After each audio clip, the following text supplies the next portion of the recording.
तुमच्या जाहिरातीसाठी एक संधी मोठ्या प्रेक्षकांपर्यंत पोहोचवा. व्यवसाय असो किंवा इव्हेंट, विकासनामासोबत जाहिरात करा. स्क्रीनवरील नंबरवर आजच संपर्क करा. विकासनामा, तुमचा आवाज, तुमची जाहिरात. तसंच विकासनामाला सबस्क्राईब करा आणि अपडेटेड रहा.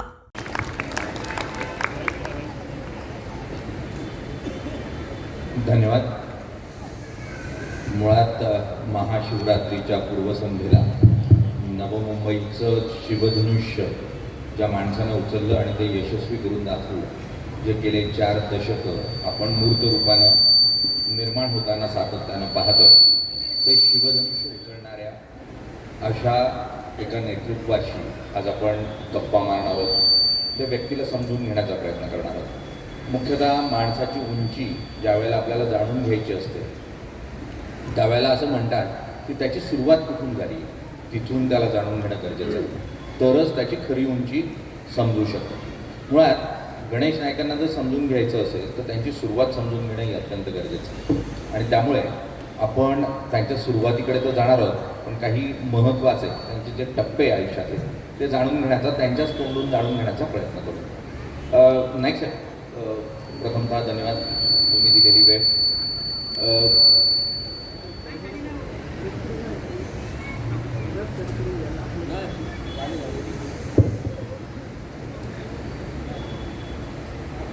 कामगार नेते म्हणून मूळ तुमची ओळख सुरुवातीची, अगदी सुरुवातीला ज्या वेळेला शिवसेनेनं श्रमिक संघटना स्थापन केली त्यावेळेला नवी मुंबई आणि परिसरातून तुम्ही खूप मोठ्या प्रमाणावर वेगवेगळ्या कंपन्यांमधून कामगारांसाठी म्हणून चळवळ उभी केली, त्यातून संघटना उभ्या झाल्या. साधारण 300 कंपन्यांमध्ये तुम्ही त्यावेळेला युनियन उभी केली. मुळात आपण शिवसेनेशी जोडलं जावं किंवा या कामगार चळवळीशी जोडलं जावं याची प्रेरणा काय होती? डॉक्टर निलेशजी खरे, सुरुवात ती नाही. खरं म्हणजे माझं प्राथमिक शाळेचं शिक्षण झालं बोलकडे झालं, म्हणजे 1ली ते 7वी. 8वी ते 10वी माझं शिक्षण झालं तुर्भ्यातील शेतकरी शिक्षण संस्थेच्या हायस्कूलमध्ये. 11वीला गेलो मी ठाण्याला महाविद्यालयात.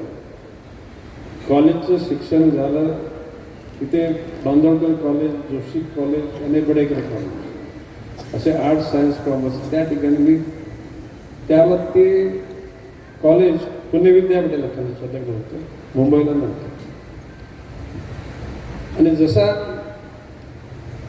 मी हायस्कूलला असताना म्हणजे 1960 साली इथे कंपनी यायला सुरुवात झाली.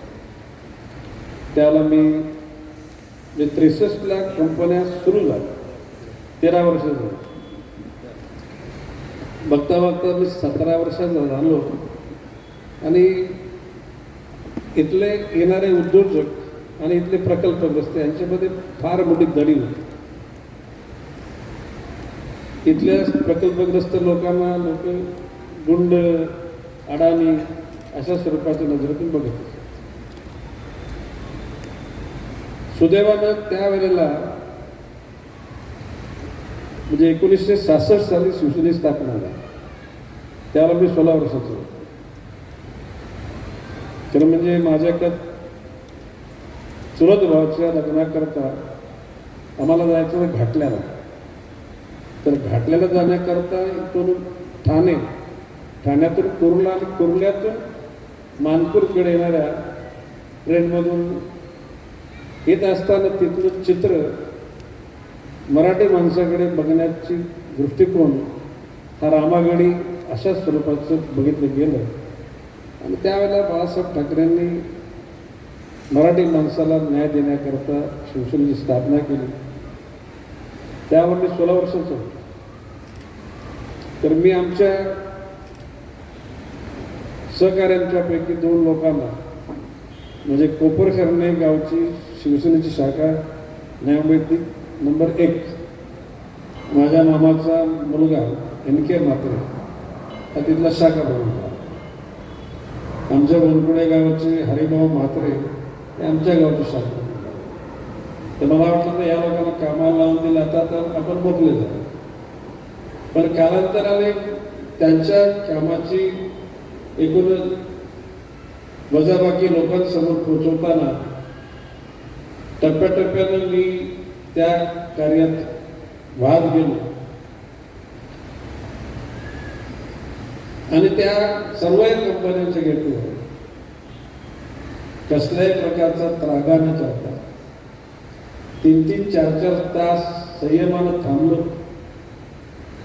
म्हणजे आठवड्यातला एक दिवस शिरवणे MIDC मध्ये, दुसरा दिवस सानपाडा तुर्बे MIDC मध्ये, तिसरा पावणे आणि मापे MIDC मध्ये, चौथा रबाला दिघ्यामध्ये. अशा प्रकारचे दिवस ठरवून सकाळी 9 वाजता निघून 10 वाजता गेटवर जायचं, संध्याकाळी 6 वाजता घरी चालत, कधी ट्रकने, कधी टेम्पोने, अशा प्रकारच्या ऊन वाऱ्यामध्ये लोकांकरता त्यांना नोकऱ्या देणे का प्रयत्न केले. आणि ज्या वेळेला समजा तुम्हाला माहिती आहे की परमनंट झाला माणूस की त्याला basic DA allowances, bonus, provident fund, gratuity, CL, PL या सर्व गोष्टींची त्याला ध्यास लागतो.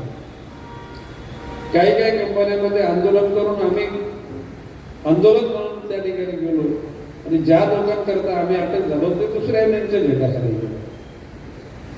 आणि मग माझ्या लक्षात आलं की ह्या लोकांना पुढचा न्याय देण्याकरता नोकऱ्या लावणं हा भाग होता, परंतु त्यांना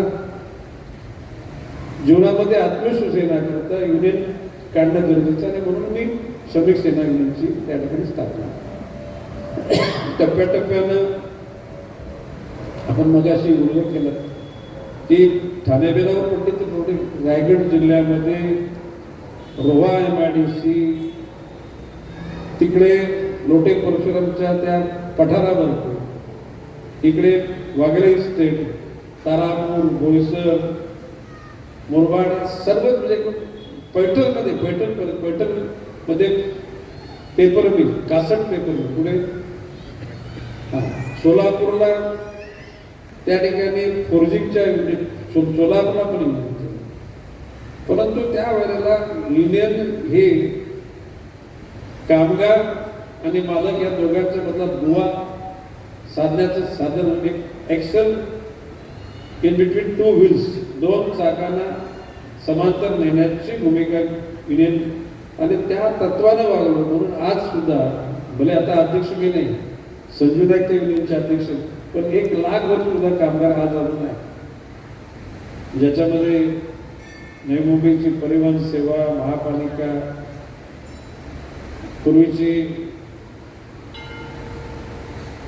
पाताळगंगेच्या रिलायन्सच्या पासून तिथे हिंदुस्थान ऑर्गॅनिक केमिकल, ऑर्किड, पलीकडे नागोठण्याला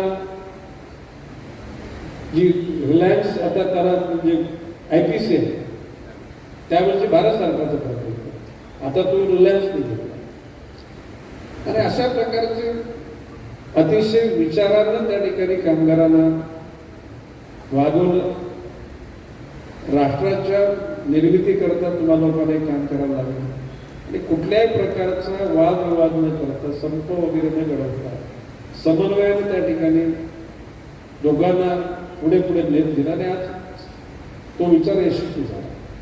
माझा कुठल्याही ठिकाणी वादविवाद झाला नाही. लेबर ऑफिस कुठे आहे, लेबर कोर्ट हे पण मला माहित नाही.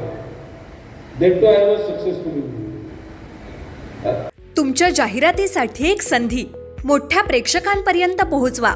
व्यवसाय असो किंवा इव्हेंट, विकासनामा सोबत जाहिरात करा. स्क्रीनवरील नंबरवर आजच संपर्क करा. विकासनामा, तुमचा आवाज, तुमची जाहिरात. तसंच विकासनामाला सबस्क्राईब करा आणि अपडेटेड रहा.